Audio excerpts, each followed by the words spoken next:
शुरू अल्लाह के नाम से जो बड़ा मेहरबान निहायत रहम वाला है। नाजरीन, कुरुलुश सीरीज के नए सिलसिले में खुश आमदीद, जो उस्मान के बेटे ओरहान पर मबनी है। नाजरीन, इस सीरीज का आगाज तकरीबन 10 साल बाद के वक्त से होता है। शुरू में हमें बुरसा किला दिखाया जाता है, जहां एक गद्दार तुर्क सरदार तकफुर और कमांडर से बात कर रहा होता है। ओरहान भी इस बात पर सब्र कर रहा है। शायद वह बुरसा को फतह नहीं कर सका, मगर बुरसा के आसपास के तमाम गांव और किले एक एक करके फतह कर लिए गए। वह एक बार भी शिकस्त नहीं खा सका। उस दिन मैंने समझा कि गर्दन के करीब भेड़िए की सांस महसूस करना क्या होता है। और फिर हमें वह लम्हा दिखाया जाता है जब उस्मान, ओरहान और अलाउद्दीन जंग में मसरूफ होते हैं और वह गद्दार बुरसा का सरदार उन्हें छुप कर देख रहा होता है। उस्मान, ओरहान और अलाउद्दीन काफिरों पर हमला कर रहे होते हैं और वे उन्हें जहन्नुम की तरफ भेज रहे होते हैं। और वह गद्दार सरदार ये कहता है, जिस दिन मैंने देखा कि मेरे पेट का आखिरी निवाला मेरे दांतों के बीच से छीना गया। ये खबर उसके तेज कानों तक कैसे पहुंची मुझे नहीं मालूम। न जाने उसने कैसे अपने पर फैलाए और जाल की जगह आ नमूदार हुआ। किस तरह उसने शेर की तरह अपने पंजे फैलाए, मुझे समझने का मौका ही न मिला। जैसे उसका दिल और उसके बाप का दिल एक साथ धड़क रहे हों, जैसे वो और उसका भाई एक साथ सांस ले रहे हों। वो तादाद में कम थे और उनके बचने का कोई मौका न था, मगर उसने अपने बाप और भाई के साथ मिलकर उन्हें जाल से बचा लिया। ये वो दिन था जब मैंने समझा कि ओरहान चरवाहों की तकदीर है। ओरहान अपने दादा एर्तुगरुल या अपने वालिद उस्मान जैसा नहीं था। उसमें कुछ अलग बात थी। उसके पास सल्जूक सुल्तान जैसा दिमाग था, फहम व फरासत और सब्र व हिकमत थी। ये सब सुनने के बाद तकफुर कहता है, क्या तुम यहाँ ओरहान की तारीफ करने आए हो? तो वो गद्दार सरदार कहता है, मैं तुम्हें जंग जीतने की खबर देने आया हूँ, मैं जा रहा हूँ। ओरहान, जल्द या बदेर? ये सुनकर फ्लाडियुस पूछता है, ओरहान कब हमला करेगा? उसके दिमाग में क्या है? तो गद्दार सरदार कहता है, तमाम तैयारियां मुकम्मल हैं, वो किसी भी वक्त हमला कर सकते हैं।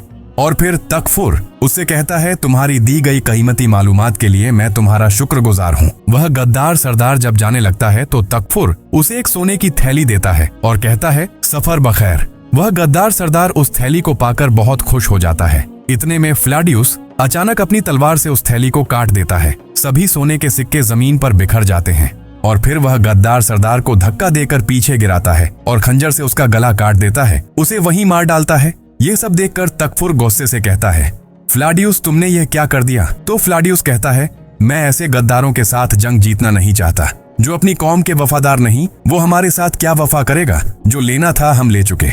यह सुनकर तकफुर गुस्से में आकर फ्लाडियुस के मुंह पर थप्पड़ मारता है। उसी दौरान बुरसा किले के करीब आरामगाह में तमाम सिपाही जंग की तैयारियों में मशगूल होते हैं। हर तरफ लोग मस्कट कर रहे होते हैं।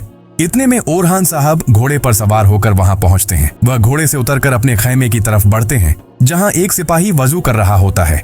इसी वक्त ओरहान साहब के खास सिपाही खालिल उनसे पूछते हैं, कहाँ थे आप ओरहान साहब? तो ओरहान कहते हैं, मैं खुद को सुन रहा था खालिल। फिर पड़ोसी खैमे से कुछ शोर की आवाजें सुनकर ओरहान उस तरफ देखते हैं और कहते हैं, क्या बात है, खैरियत तो है?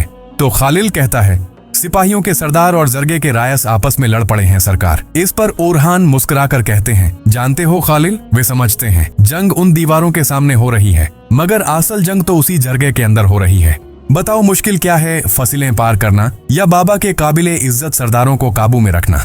तो खालिल जवाब देता है, यही तो आपका इम्तिहान है सरकार। दूसरी तरफ बुरसा किले के अंदर बुरान साहब दिखाए जाते हैं, जिन्हें बाजारतीनियों ने कैद कर रखा होता है। वे किसी तरह छिपते हुए एक कोने में आते हैं और अपनी आस्तीन से एक कबूतर निकालते हैं। वह उसके साथ एक छोटी सी पर्ची बांधते हैं और उसे उड़ा देते हैं। फिर बुरान अपना चेहरा छिपाते हुए वहां से निकल जाते हैं। अधर कैंप में सिपाही आपस में झगड़ रहे होते हैं। एक सिपाही दूसरे से कहता है, अच्छा तो ए ओची साहब, तुम्हारे मंसूबे कमजोर हैं, सब कुछ वक्त पर होना चाहिए। तो एगी गुस्से से कहता है, दमरुल दमरुल, 9 साल से तुम्हें कौन खिला रहा है? तो ओरहान साहब का एक सिपाही आगे बढ़कर कहता है, वो सिपाही जो 9 साल से अपनी जान खतरे में डालकर अपने घरों और बच्चों से दूर मैदान में लड़ रहे हैं, तुम्हें उनका खाना भारी लग रहा है? हाँ। फिर एक और सरदार गुस्से से कहता है, बस करो, ये कैसी बदतमीजी है, कैसी तालीम है उस्मान साहब की मजलिस में इस तरह की गुस्ताखी। इस पर दूसरा सरदार कहता है, यह मामला तुम्हारे इख्तियार में नहीं है अब्दुल्ला साहब। और इसी दौरान ओरहान साहब के चेहरे पर गुस्से की झलक नजर आती है। कैंप के अंदर हंगामा बढ़ रहा था, जहां सरदार आपस में लड़ रहे थे और अगले लम्हे ओरहान साहब कैंप में दाखिल होते हैं।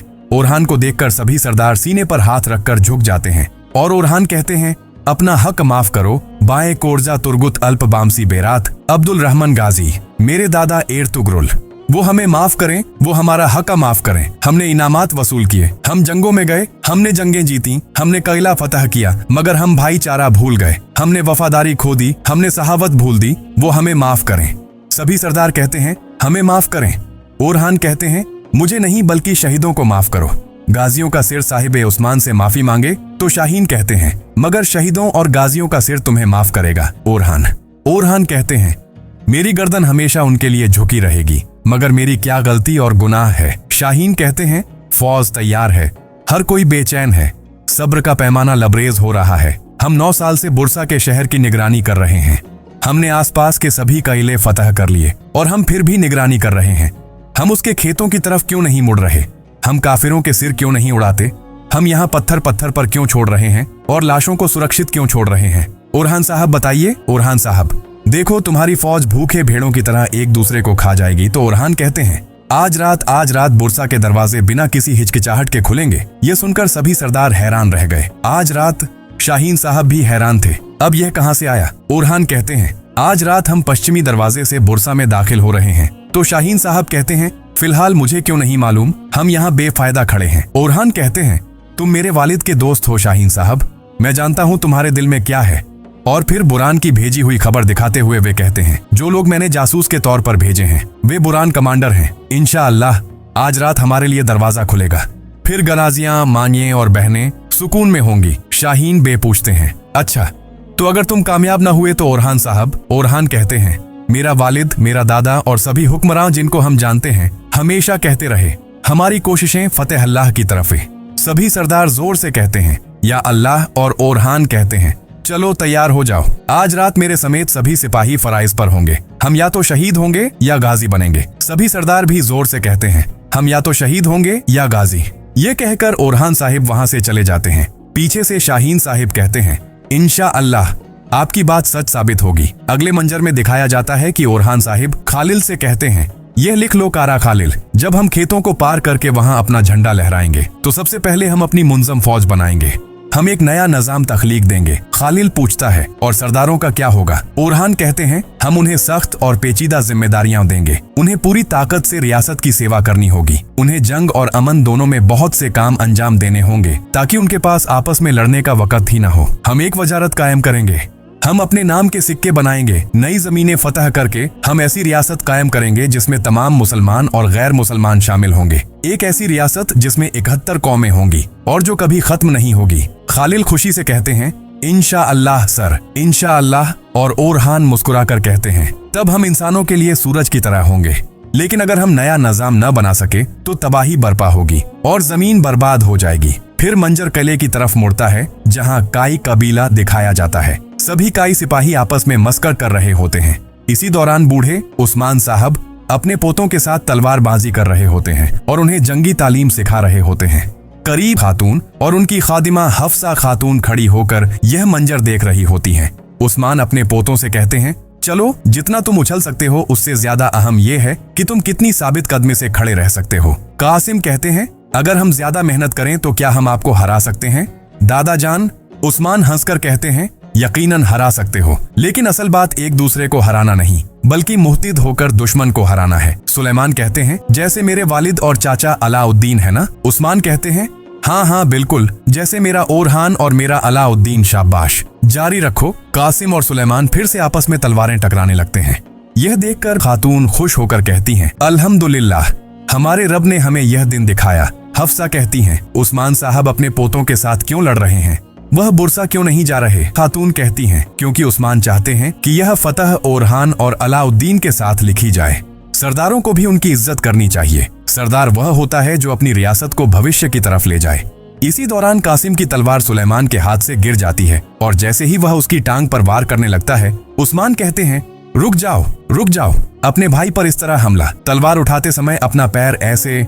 उस्मान जैसे ही पैर उठाते हैं उनके पैरों में शिद्दत का दर्द शुरू हो जाता है। वे धीरे धीरे पीछे हटने लगते हैं। सभी परेशान हो जाते हैं। उस्मान अंदर आकर बैठ जाते हैं। खातून उन्हें पानी देती है। उस्मान बिस्मिल्लाह पढ़कर पानी पीते हैं। फिर मलहून खातून अपने पोतों से कहती हैं जानते हो तुम्हारे दादा उस्मान का पैर कभी कभी कमजोर क्यों हो जाता है? वे इस अजीम इमारत का बोझ उठाए हुए हैं। जो उनके दादा ने उनके सुपुर्द की थी। उस्मान कहते हैं, और 1000 साल की हिजरत का बोझ भी वक्त आने पर तुम यह बोझ उठाओगे। मलहून खातून कहती हैं, बस अब काफी है, सुलेमान और कासिम को कैंप ले जाओ। सब बच्चों को लेकर वहां से चली जाती हैं।